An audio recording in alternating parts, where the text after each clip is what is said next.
ભૂવો પડવાનો સિલસિલો યથાવત। વાહનોથી ધમધમતા સૂર્યપુર ગરનાળા નજીક ભૂવો પડતા ટ્રાફિક જામ। ચોમાસાની શરૂઆતમાં જ લોકોની સમસ્યા વધી। ચોમાસા પહેલા અલગ અલગ ઝોન પ્રમાણે પ્રી મોન્સૂન કામગીરીની પણ બેઠક થતી હોય છે।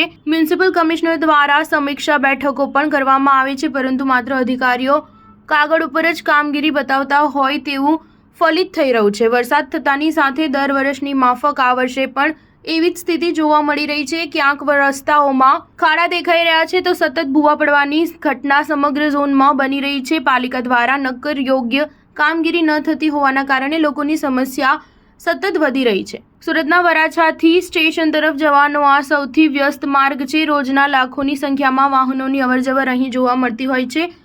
ચોમાસા દરમિયાન અહીં પાણી ભરાવાના દૃશ્યો સામે આવતા હોય છે, પરંતુ ભૂવા પડવાની ઘટના પણ હવે વધી રહી છે। સૂર્યપુર ગરનાળાની નજીક જ ભૂવો પડવાને કારણે સવારે વરાછા વિસ્તારથી સ્ટેશન તરફ જવા માટે વાહન ચાલકોને ભારે મુશ્કેલી પડી હતી।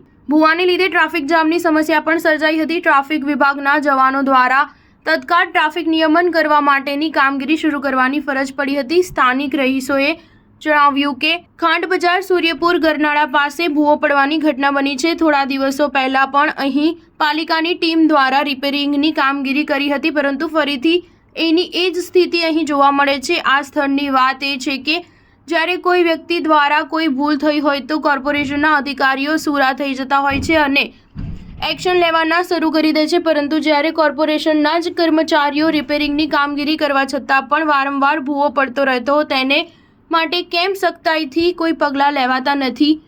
હું છેલ્લા ઘણા દિવસોથી જોઉં છું કે અહીં રિપેરિંગનું કામ કરે છે અને ફરીથી આ જ પ્રકારની સ્થિતિ ઊભી થઈ જાય છે। સ્ટાર ન્યૂઝ 7 હંમેશા સચ્ચાઈની સાથે।